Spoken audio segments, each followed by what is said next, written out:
Avec un sang-froid impressionnant, une femme, témoin d'une atroce agression de Jacques Ranson a fait part de son vécu pour le documentaire Faites entrer l'accusé, diffusé sur France 2 au mois de mai 2021.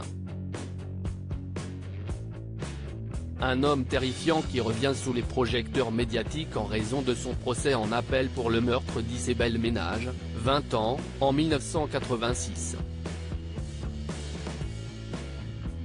Dans l'émission télévisée, on peut voir la brutalité et la dangerosité de cet homme qui avait été condamné déjà en 2018 pour les meurtres de deux autres femmes, Moctaria Chaïb et Marie-Hélène Gonzalez, trahies par son ADN.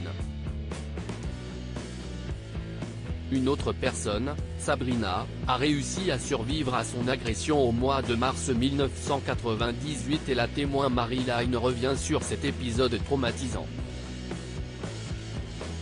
Je m'affairais à la préparation du repas, puis j'entends des cris. Des hurlements que je qualifie souvent de bestiaux. C'était pour moi vraiment terrifiant. Je sors de chez moi et sur mon pas de porte, j'arrive à comprendre que le bruit vient juste en face de mon habitation. Je vois une personne allongée, je vois les pieds, et une personne agenouillée juste à côté, explique Marie-Hélène avec précision. Son arrivée sur les lieux fait fuir l'agresseur. Je vois qu'il a dans les mains un couteau avec une lame conséquente. Je réalise que ce sont, non pas des coups de poing mais des coups de couteau. Parce qu'il y avait du sang partout. La scène est si violente qu'elle en oublie le visage de son auteur. À partir de ce moment-là, j'ai un blanc. J'étais quand même choqué de cette scène qui était vraiment horrible, terrifiante.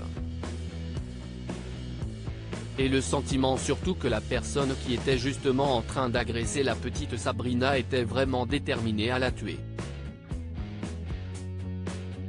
Malgré l'horreur, la présence de cette habitante a sauvé la vie de la jeune femme. Ce soir-là, Jacques Ranson a donc violemment agressé Sabrina à Perpignan, 3 mois après avoir tué et mutilé Moctaria Chaïb, âgée de 19 ans, comme elle. Une dame est venue me sauver la vie, avait déclaré la jeune femme lors du procès. Dans le coma durant plusieurs jours, Sabrina a réussi à se reconstruire, à se marier et à fonder une famille de 4 enfants. Mais elle ne s'est jamais complètement remise de ce soir-là, qui lui a laissé une cicatrice de 32 cm sur le ventre.